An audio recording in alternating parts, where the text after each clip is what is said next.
Assalamualaikum warahmatullahi wabarakatuh. Alhamdulillah, hamdan syukranillah, salatan wa salaman ala rasulillah. Para pencinta ilmu pengetahuan, kali ini pada episode yang ke-53 dari video kuliah yang sudah kami siapkan untuk para peminat ilmu pengetahuan dan juga para mahasiswa. Pada kali ini kita masih dalam kondisi wabah corona yang melanda dunia. COVID-19 adalah merupakan virus yang mewabah dunia semenjak tahun 2019, mengharuskan semua orang di dunia untuk menghindari interaksi, untuk menghindari saling berkumpul. Karena itu beberapa aktivitas termasuk kuliah tidak dibenarkan untuk kuliah secara tatap muka, tetapi melalui daring. Ada hal yang mungkin sulit kita merubah tradisi dalam hidup kita yang selama ini kita selalu melakukan transformasi ilmu antara tenaga pengajar dengan murid yang diadakan di ruang kelas, antara dosen dan mahasiswa juga diadakan di ruangan kelas.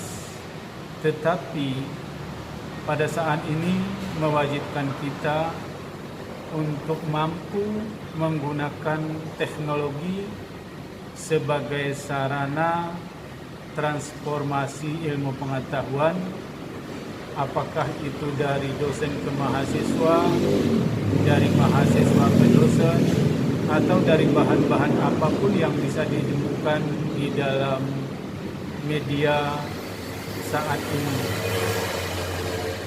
Karena yang saya akan ajarkan adalah mahasiswa baru, mahasiswa yang mungkin bisa kita katakan belum berpengalaman bagaimana proses pembelajaran di perguruan tinggi, maka ada baiknya saya memperkenalkan diri terlebih dahulu untuk saling mengenal di antara kita. Nama saya adalah Jamhuri, Jamhuri, Jamhuri. Nama lengkap disertai dengan titel adalah Doktorandes Jamhuri MA. Saya dilahirkan pada tanggal 9 Maret 1967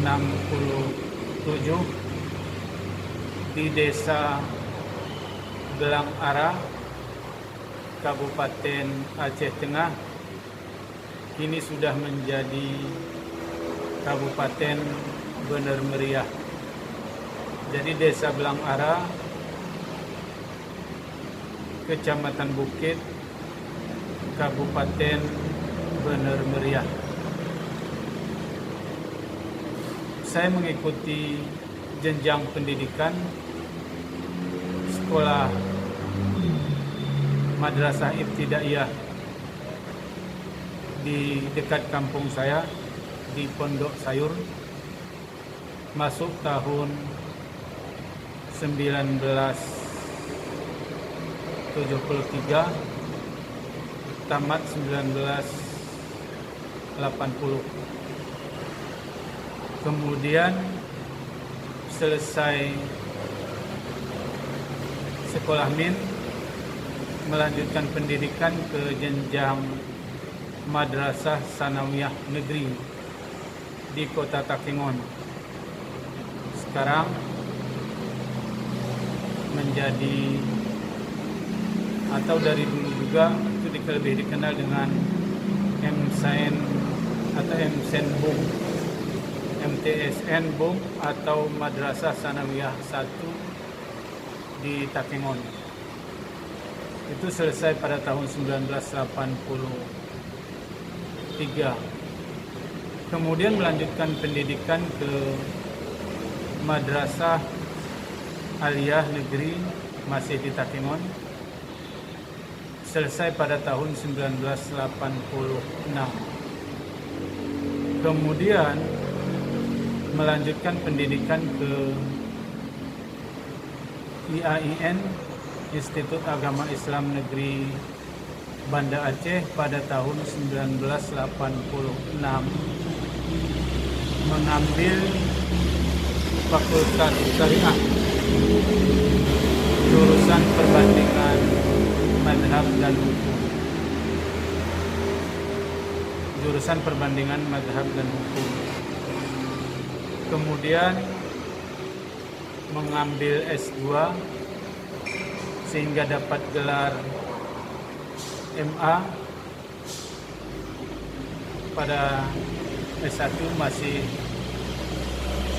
menggunakan gelar doktorandes.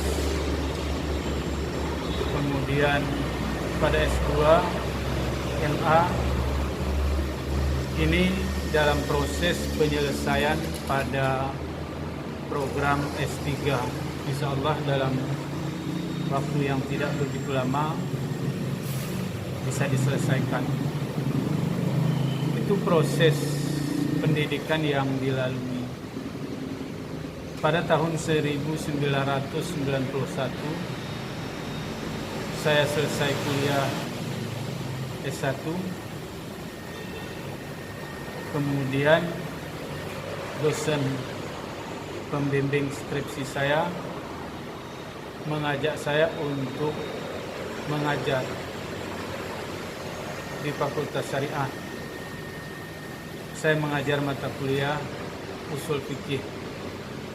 Dan sampai hari ini mata kuliah yang saya tekuni itu adalah mata kuliah usul fikih. Itu semenjak tahun 1991. Kemudian pada tahun 1994 diangkat menjadi pegawai negeri sipil atau PNS di IAIN atau di Fakultas Syariah. Itu pada tahun 1994. Kemudian menjadi dosen, diangkat menjadi tenaga edukatif pada tahun 1995. Kemudian di samping di Fakultas Syariah, saya aktif mengajar pelajaran agama di Politeknik atau Politeknik Kesehatan Aceh Bilang Penerut dalam mata kuliah pendidikan agama dan mata kuliah akidah akhlak. Mata kuliah pendidikan agama itu saya asuh dalam waktu yang juga cukup lama. Itu di prodi Gizi. Itu saya mengajarnya di prodi Gizi, baik di D3 ataupun D4, pendidikan agama atau akidah akhlak yang saya ajarkan.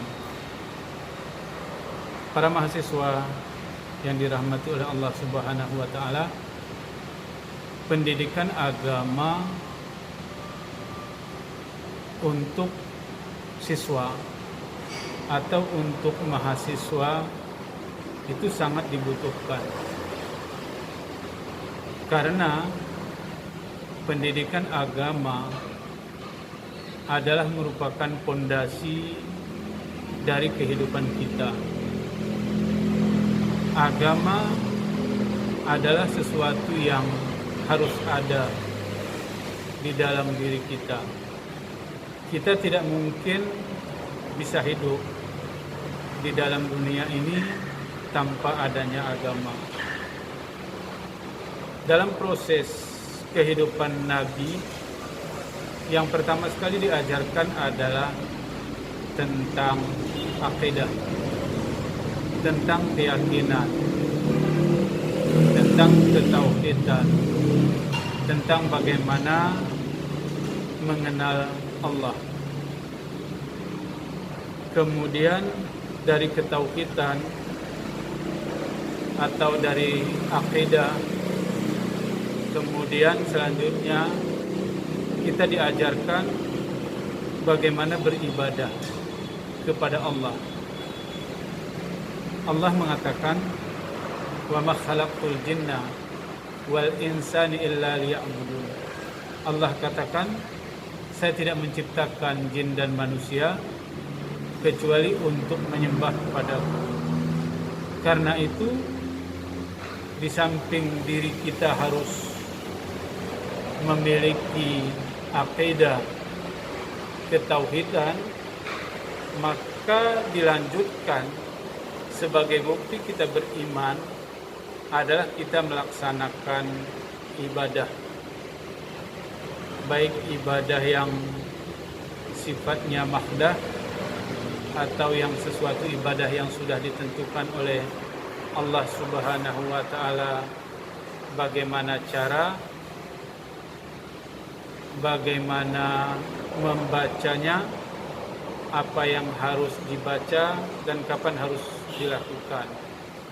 Atau juga ibadah yang sifatnya ghairu mahdah, yaitu ibadah-ibadah atau suatu upaya penghambaan diri kepada Allah melalui ibadah dengan perbuatan-perbuatan baik yang tidak ditentukan oleh Allah bagaimana cara dan kapan untuk melakukannya.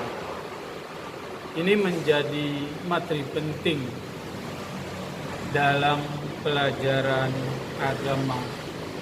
Nanti ibadah ini harus dicerminkan dalam kehidupan kita.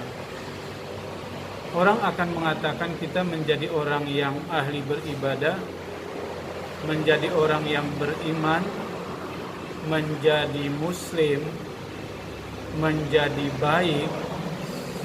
Itu orang-orang akan melihat dari perilaku yang kita tampilkan sehari-hari.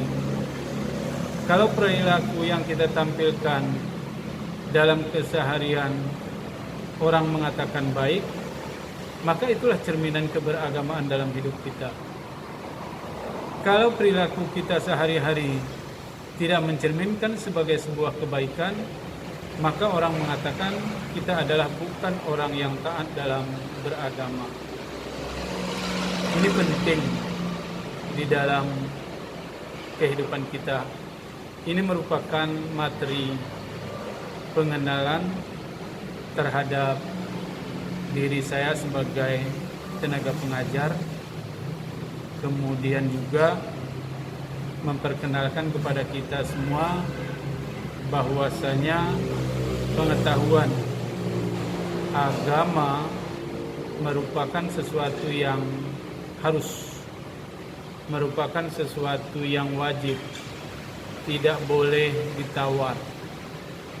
Tidak boleh ada anggapan di antara kita bahwasanya pendidikan agama itu tidak penting. Kalau itu terjadi dalam diri kita, maka orang akan mengatakan bahwasanya Anda adalah orang yang sangat mementingkan duniawi. akan mengabaikan ukhrawi.